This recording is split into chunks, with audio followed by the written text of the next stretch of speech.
Welcome back to Soul Purpose Leaders Interview. Today, I have an amazing speaker, a guest, and he's from USA. Okay, he's going to tell you exactly where he is located.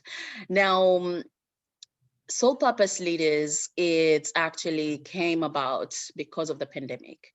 And a lot of people were going through difficulties, especially in they lost their jobs.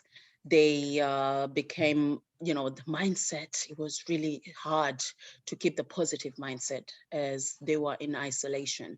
Now we're coming out of the lockdown and nice and easy. Now, everyone out there is getting to that moment of connecting again. Now, the soul purpose leaders is still in need in a way that we are connecting with leaders out there who are soul purpose leaders. They're not about money so much, it's about the passion, it's about the purpose that they have inside of them and how their own journey, where did they come from to where they are right now, and what and who are they helping. Now, I'm not going to say too much because I want my guest to tell you everything about himself. Now, today I have an amazing guest called Cory Chavis.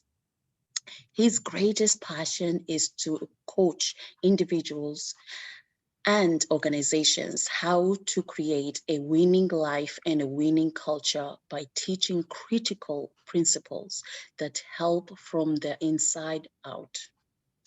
Cory gets in the trench with you to identify critical roadblocks, promote positive problem solving, galvanize towards unified goals, and create accountability that will feed long-lasting success. He has worked with youth, adults, team, nonprofit organization, faith-based organization, community groups, governmental entities, small business, and corporation. I'm just so excited just to say those, just a little things that he's doing. And we want to know so much. Yes, I'm excited. Are you excited, guys? So before we can go any further, Cory, welcome to Soul Purpose Leaders Interview. How are you today? Hey, I am super fantastic, and thank you so much for having me on your show. I have just been bubbling over all week to be on, and so thank you so much for having me. Just excited about being on and sharing with your phenomenal audience. I know it's going to be a great time, very great Thank time. you. Thank you, Cory. Now, Cory, tell me your background. Tell me Sure. about Cory childhood. How's Cory childhood? How was he? Or, a young Cory. Tell us about you. A young Cory. So back in the days of dinosaurs. No, I'm just kidding. So definitely, I will say first and foremost, I'm from Detroit, Michigan, and around the world, there are people from all over the world. You can say the city of Detroit, and people say, "Ooh, you're from Detroit." I mean, it doesn't matter where you are, you always get the same look, right? Because Detroit is well known, and it's not well known for a lot of good things, I might add. And so, born and raised in Detroit, I went to school in Detroit, from grade school to high school, even college. Went to Detroit, got my bachelor's from the University of Detroit. And so, I've seen a lot. Everything from Detroit's the murder capital of the world. Crack houses across the street, burned out houses down the street. I mean, things were not always the best, but I will tell you, I had the best mom in the world. I come from a single parent background, right? My parents got divorced when I was 2 years old. As a matter of fact, I tell people the story, and it's not always the brightest side, but the brightness comes out, right? My parents got divorced, and I believe I was blessed because oftentimes the division creates unification. And that kind of sounds paradoxical. What happened is that when my parents split, we became much more united, myself, my mom, and my brother, right? I have a brother that's 5 years older than me. And so, we went to great schools, had a lot of great mentors. And so our interaction early on was about mentoring. And I will tell you that it were the great mentors along with my mom that really helped me to get to this point in my life. I grew up, went to grade school, high school, played a little bit of athletics, a little bit of sports. I was pretty good in math, so I liked mathematics. And probably by the time high school, I wanted to be an engineer. I had made up in my mind that I wanted to be an engineer. Now, because, you know, Detroit, Motor City, because Detroit deals with automotive all the time, I said, you know what? I want to be an engineer. I didn't know anything about engineering, so I got in a program in high school called the Detroit Area Pre-College Engineering Program. And it was actually at the University of Detroit, which is kind of one of the reasons why I went to the University of Detroit. And I learned about engineering, I learned about mathematics, and I saw people who look like me and sound like me and talk like me having phenomenal success as an engineer. And so my first job actually was at a grocery store. I was a bagger, right? I was a bagger at a grocery store when I was 14 years old. I worked there from the time I was 14 to 17 years old. My second job, actually, I got when I was in college after my first year of college, and that was at Ford Motor Company.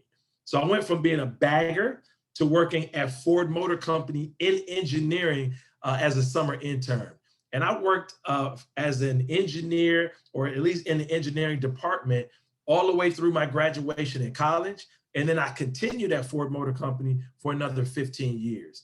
And so I will tell you that as a young man, I had a phenomenal opportunity after getting my bachelor's in mechanical engineering to work in the automotive industry. And so I saw a lot there. I learned about technology, and I also saw the fact that there were not a lot of Black people that were in those technical fields.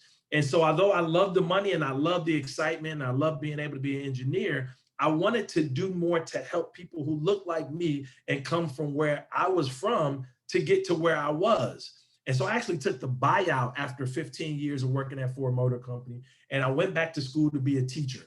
And so, you know, transition now, I started teaching mathematics. And so I worked in that industry, and I'm still a math teacher now. I work actually with high school students, 11th graders, the love of my life, along with my two biological children. So I say I have a lot of children. I actually only have two, but all of my students, and I'll see them all across the city, you know, at different stores. I actually saw a student of mine in Walmart last night, right? Hey, Mr. Chavis, is that you? Yeah, that's me, right? So just the excitement of being able to sow into others. And so that's kind of my educational part, couple master's degrees and all that type of stuff after working on focusing on my mathematics. But I will say, to say the least, that has been my upbringing and my academic side. I'm also a pastor, right? So I'm a pastor in the city of Detroit. I'm also a bishop, right, in the city of Detroit. I'm also a Detroit police chaplain, right? So I work with the police to help support them and the community on different things that happen. I'll tell you a quick story. A friend of mine, when I was 16 years old, he lost his life to gun violence. And one of the things I will consistently say is that gun violence is running rampant even right now in our city. And so if there's one passion that I had is about working with young people and helping to eliminate gun violence. So most of what I do from a community side has a lot to do with eliminating gun violence. We participate on programs, a specific one called Ceasefire, that helps to have young people put their guns down and have more of a creative way of dealing with altercations and de-escalating and things like that. So I know I'm talking a lot, I'm giving a lot of information, and so I'll stop talking because I feel like I've just been talking for a long time. So go right ahead. I'm just like blown up, you know, every time you keep saying about something, because I'm just like, wow, hold on a second. You were brought up with a single mom. You look at you look, you know, can I ask you, growing up with a single mom, okay, not having, did you have your dad around? Yeah, so my father moved away, right? So was not around me on a regular basis. I didn't have weekend trips. My dad would maybe come to town after about 5 years. I'll see him for a couple weeks. Then he'd leave town again, be gone for 2, 3, 4, 5 years, come back. Hey, son, do a little bit, leave town again, live his life. So I would say no, right? And I think that the reality is I benefited from having a very structured, disciplined side of my mom, right? My mom was very, she believed in the scripture, spare the rod, spoil the child, right? And so she believed discipline was the key. I mean, she didn't abuse me, but I think I probably thought I was abused, right? I mean, I would just say that she kept myself and my brother in line, especially in a city that, when I grew up in the 80s and 90s, crack, cocaine, and all that stuff was running rampant in our city, gangs, gang violence, things of that nature. And so she kept a tight leash on us, right? We stayed in the house a lot. We read, we had family outings. I had a great childhood. And I will say again, it was all of the activities my mom had us in, right? So just keeping us active and never really having a chance to think about getting involved with different stuff. I think now that's why I'm so hyperactive, involved with so many things, because my mom kept us in sports and she kept us in activities. She kept us in groups and, Cub Scouts and basketball and football and, you name it. We never really had a dull moment. And if it wasn't that, it was chores around the house and painting the house, doing gardening, cutting grass. I mean, we had a schedule that was just full all the time. And so I always give a shout out and hats off to my mom for just being a strong woman. And, my mom just kept a focus on us to have a high bar and to achieve well. And so that's something that I really contribute a lot of our success to. Now, I am so glad and applauding your mother for a great job that she did. Because I'm asking because there was some kind of misunderstanding sometimes in a single mom cannot bring up a full-on grown man, as they say. And that's why I ask about the roles of the father in your situation. Now, Right. would you say because of the way your mother, did you really miss that role of a man in the house to keep you straight? Or you are like fulfilled Yeah. in that area? Really good. So I'm going to say this, that love is the most important thing that a child needs to grow up and be a great citizen, a great contributor. Love, right? If you don't have love, you can have both parents, you can have 5 parents, doesn't matter, right? If you have love absent from your upbringing, it doesn't matter, right? And I have worked with people, young people have had both parents at home, but have gone through abuse with both parents in the home. Yeah. And so for me, it was all about the love that my mom showed and the fact, the reality is that it takes a village to raise a child.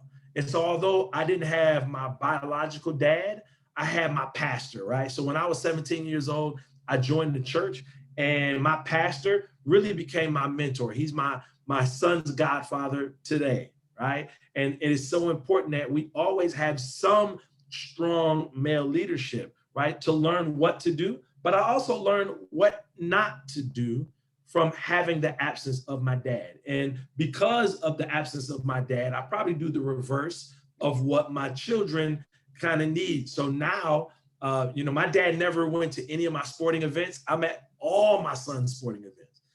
My dad never threw the ball around with me. And every day I'm asking myself, hey, come throw the ball around with me, right?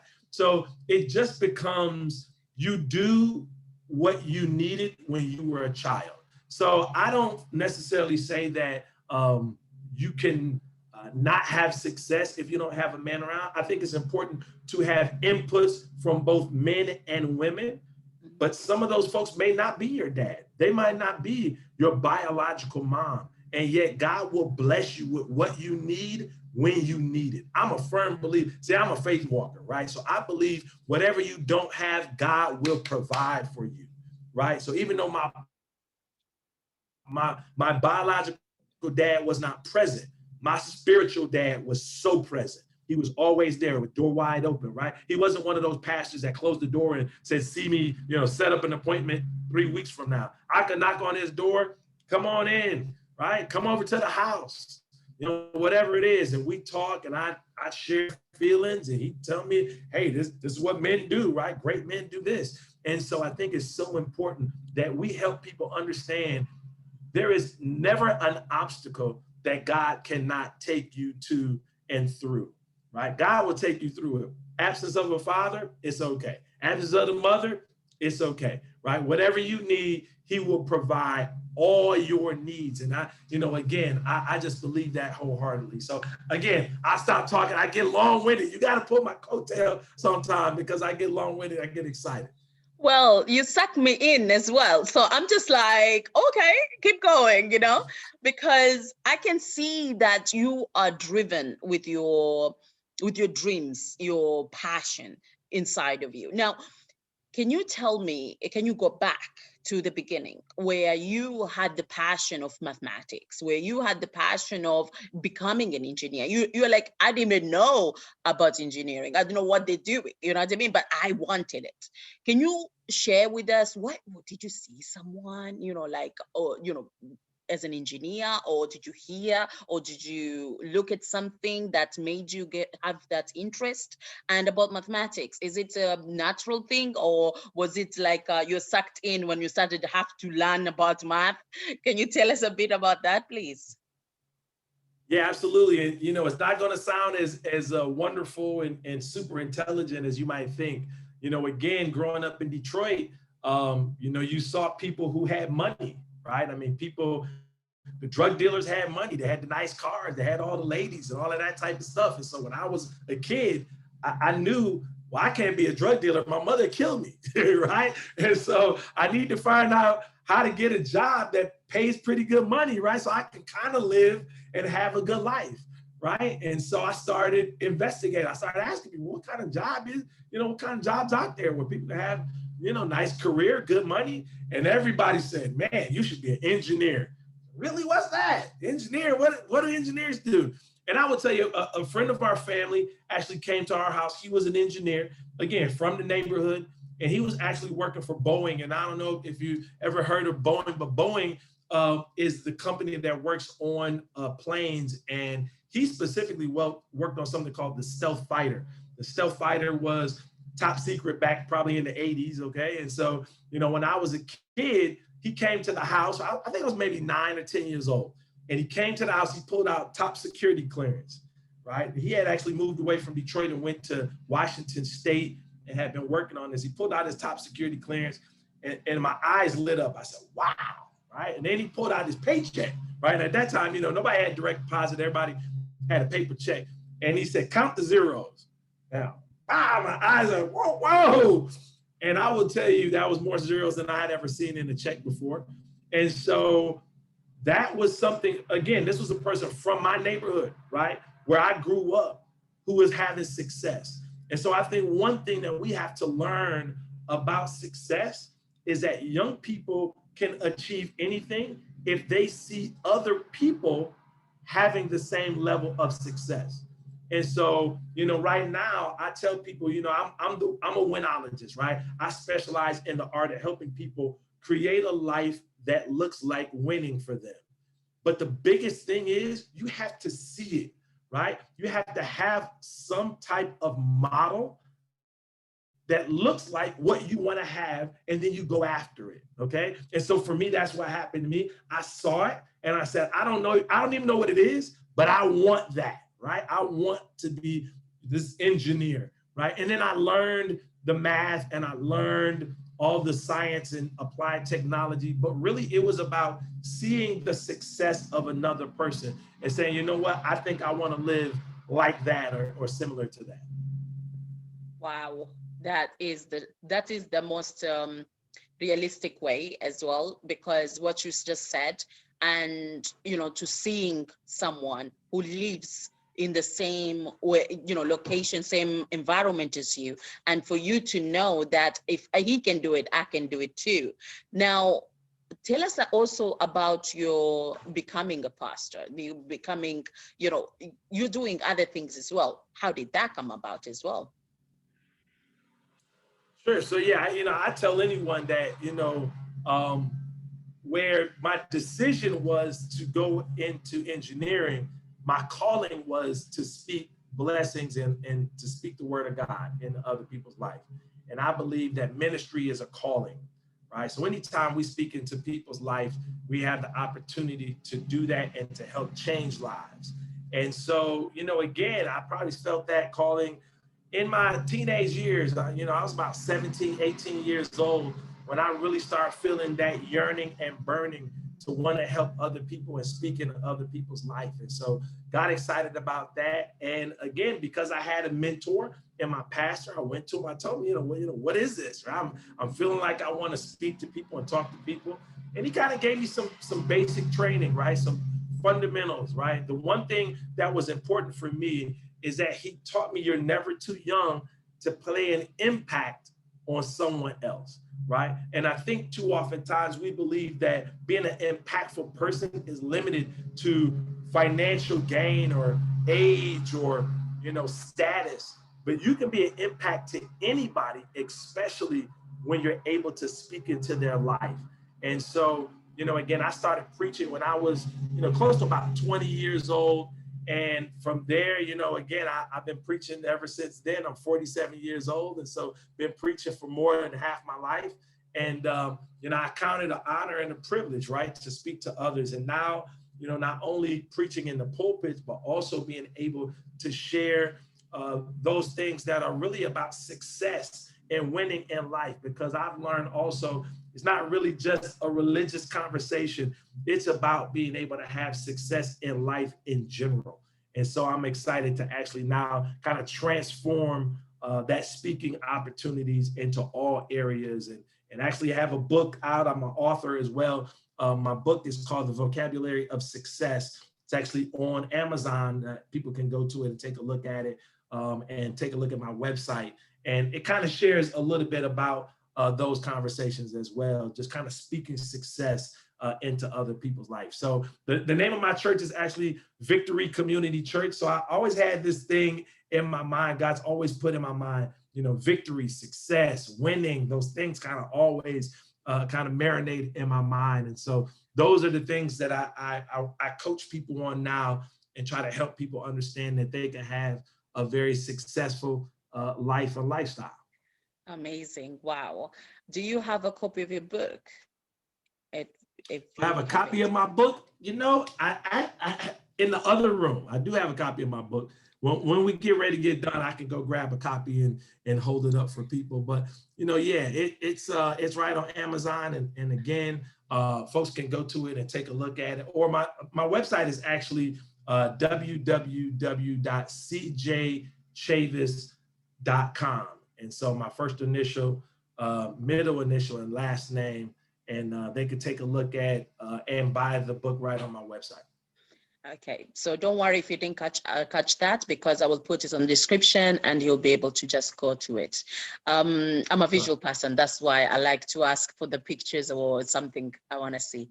But now, you are helping the police, going to talk to the police and everything. There is a lot of hatred going on between the police and the citizen, especially in America. Now, can we talk about this part of it? Because you also bringing awareness for the gun crimes and things like that.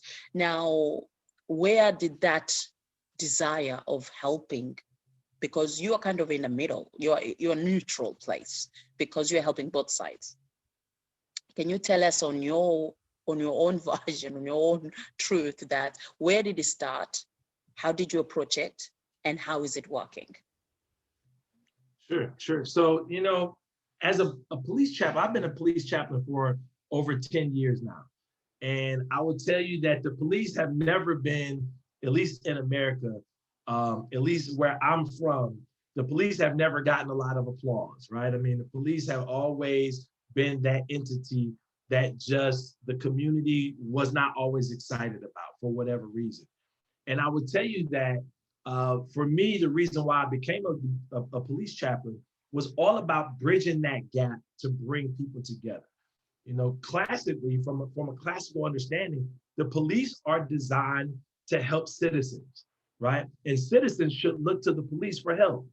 And so I always tell people it's always a small minority of people doing a lot of bad things that make good people look bad, right? I mean, so people can say all Black people do this.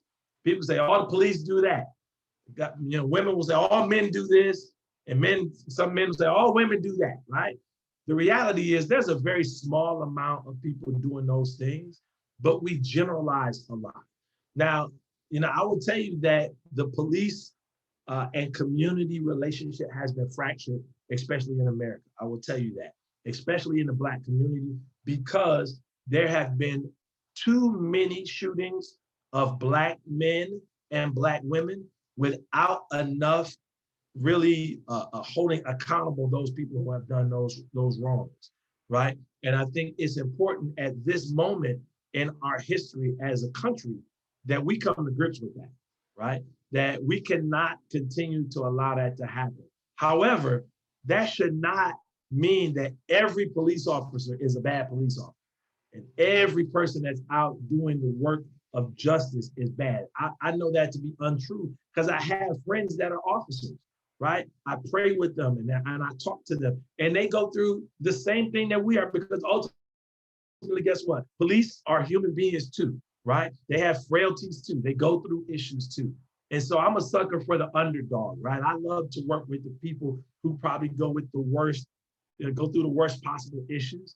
And so that's what really kind of sucked me into wanting to work with the police department. And I understood that even before George Floyd and all those things, the relationship was never that good.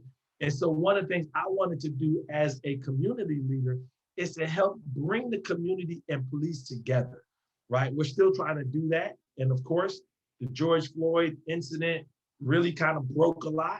But again, we're working together to try to bring that back together, because everybody who is trying to be a police officer is not out to shoot everybody. It's not out to kill innocent people, but it's that small minority. And my hope is that as a citizen, we work to make sure we weed out the bad and we help those good officers that are really trying to make a difference in the community. Now, you also help the community, the youth, with similar things of the gun crimes and things like that. Now, can you tell us where did that start as well? And from where it started to where now you're actually helping the organizations and you're going even farther than that. Now, can you share with us that from where it began to where you are right now? Absolutely. So for me, it was 16 years old life event. Guy who lived across the street from me, his name was Mike McCants. And Mike and I had, been neighbors for, ever since I was born. I used to go across the street, play basketball with him. A day like today, beautiful day on a Saturday, I'd probably be out there already playing basketball with Mike. And so I was 16 years old and I was actually out of town. My mom took us down to Alabama, but Mike went to a party. He was in Detroit at the time, went to a party and he met a girl at the party. And when he met the girl at a party, the girl's boyfriend was also at the party. Long story short, the boyfriend and Mike had an exchange of words. And ultimately, that boyfriend confronted Mike in the parking lot and shot Mike in the back 7 times. Mike lost his life because he got a girl's phone number at a party. So he wasn't stealing, he wasn't killing, he wasn't in a gang, he wasn't doing anything wrong. As a matter of fact, he had been invited to the party and he was just doing what 16-year-old boys do. And ultimately, he got shot and killed. Actually, I'll back up and say, even before that, being 16 at that time, when I was 11 years old, my brother's best friend, he also got shot at our school, right? Again, another horrible gun crime. So for me, gun violence had been a part of what I had seen in my early youth. And so at 16, I said, you know what? When I get older, I'm gonna make sure I do something to help reduce gun violence, right? And that was something that always burned in my spirit. And so when I became a pastor, when I started preaching in my 20s, right? So probably 5-6 years later, I said, you know what? My focus is going to be reduce violence, specifically gun violence. And so I got involved with a group of pastors and different initiatives in the city of Detroit to help reduce gun violence. And so You know, there's probably 5 or 10 groups I'm involved with. One specifically is the Detroit Community Clergy Alliance. And we do peace walks, right? We walk for peace. We go around the community, all across the city, and we pray for peace in the community.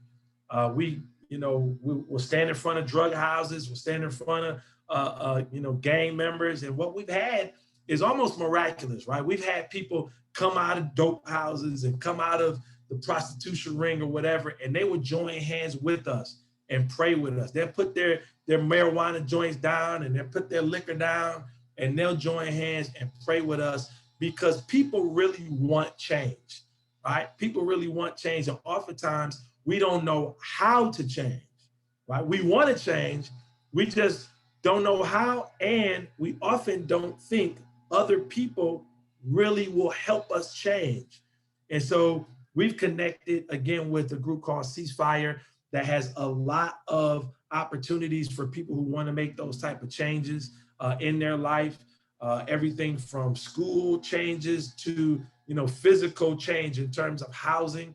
Maybe you just live in an area that is conducive to violence. We try to help people get out of those type of situations, especially if they're violent situations. So there's just so many different things that we do.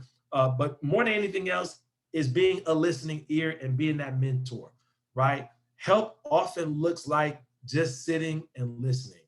And so a lot of times we're sitting with young people and we just want to listen to their story and then try to figure out how we can help and motivate them become the person that they really want to be. And so, again, that's pretty much how we help people right now.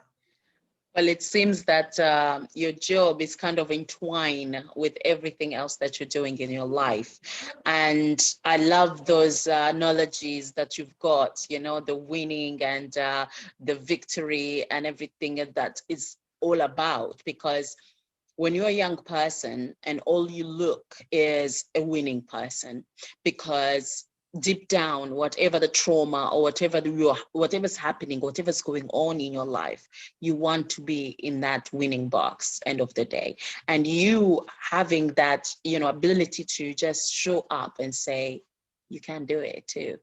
You know what I mean? And sharing your story and not even, let's not even go back to, to say that I'm a pastor as well, guys. Yeah. If you just want to talk, I'm here to listen.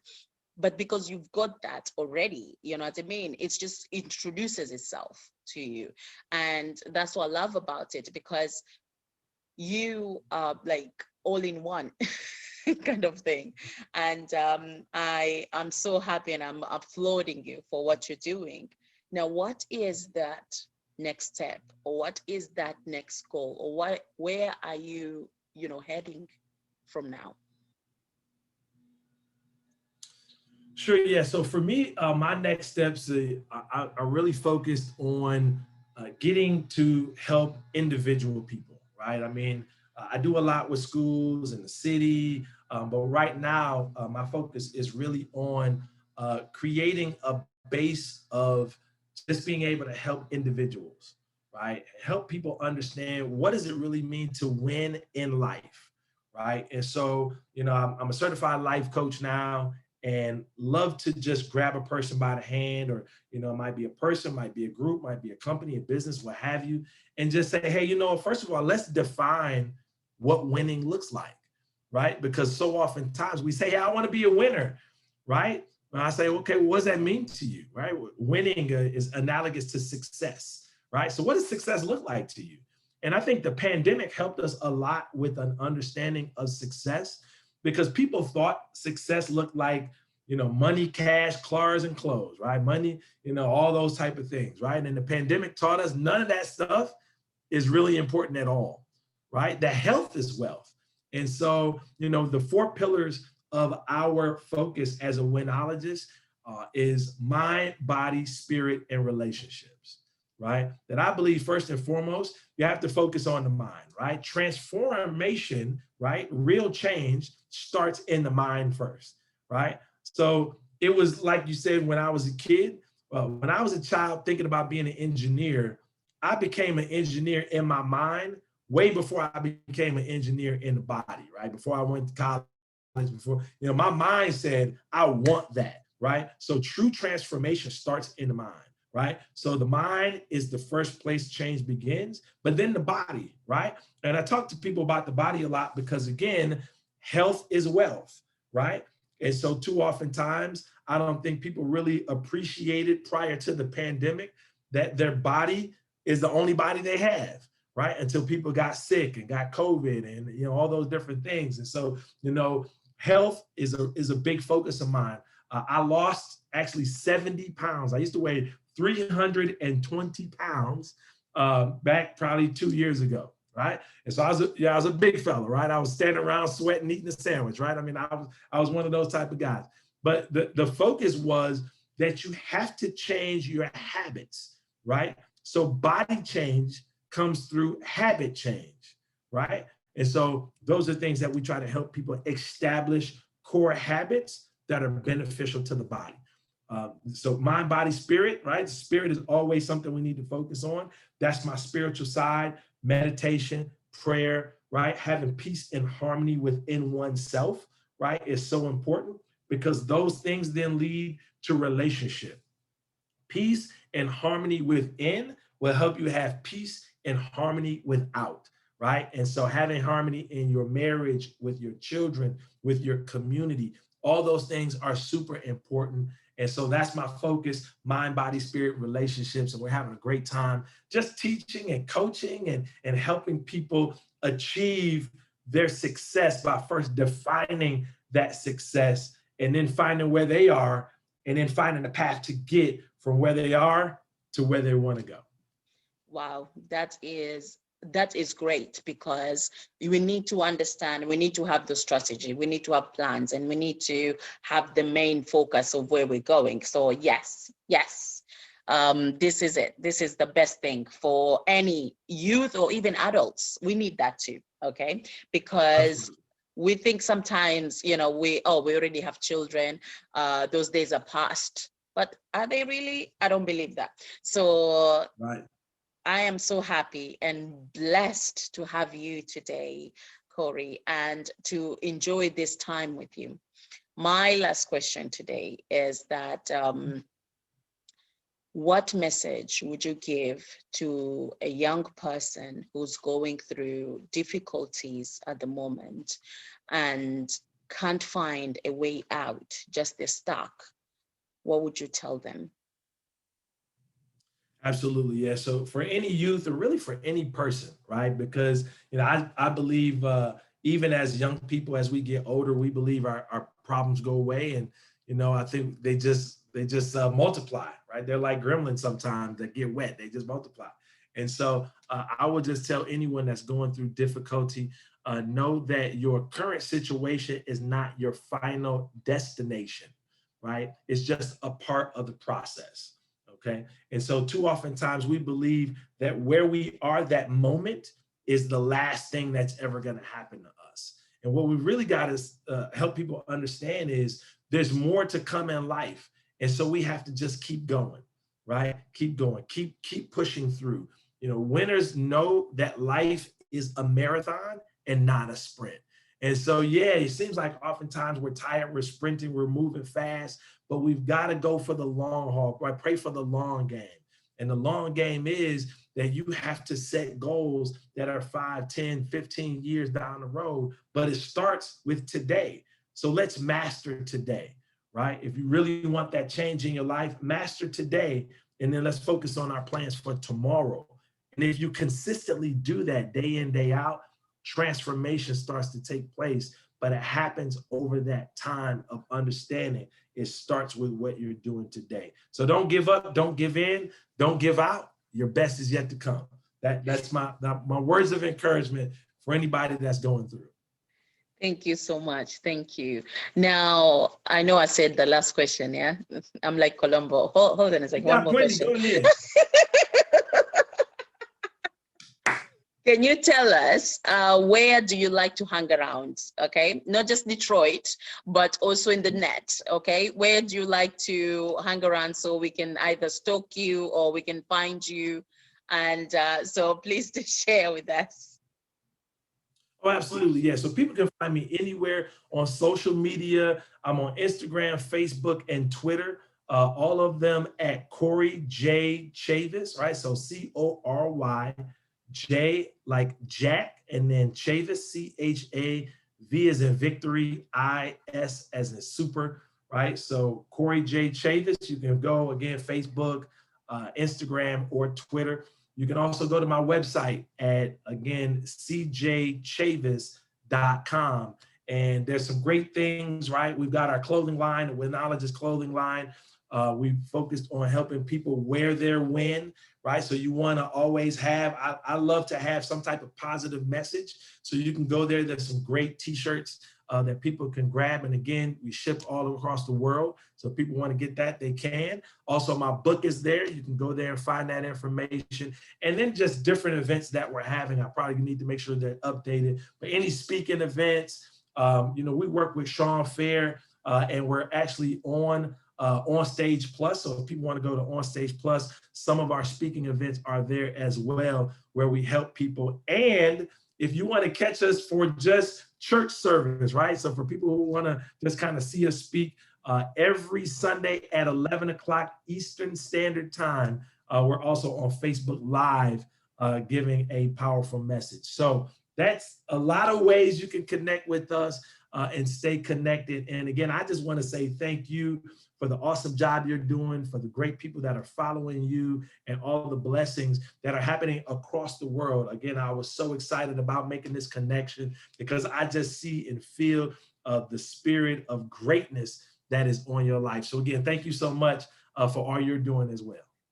Thank you. Now, would you be able to just get up a bit so we can see the rest of the words, please, on your t-shirt? Right? There we go. There we go. So Winologist, right? It's the spelling of it. Then it says an expert in the science and art of winning, right? That's what a winologist is. Beautiful. I love that. Just in case you don't know the meaning of it, it's on the t-shirt. Now, I just want, exactly. I just want to say thank you. I love connecting with, I call them superheroes. And my thing is heroes, okay? I can't stop, I love my heroes. So absolutely. I'm just, every person, you don't have to have a cape, you don't have to have powers, because what you do, either your voice or whatever, your hands or your ability, that is your superpower. So I just want to say, Cory, thank you, and keep doing what you're doing your best. And for everyone out there, don't worry, I've got you covered. I'll put on the description every information that you need to contact Cory, and also a picture of his book. I will put that as well.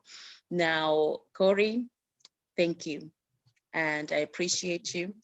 Do you have any last words before we close for today? Listen, I'm just going to say again to everyone that's listening, first and foremost, you're in the right place at the right time, listening to the right person.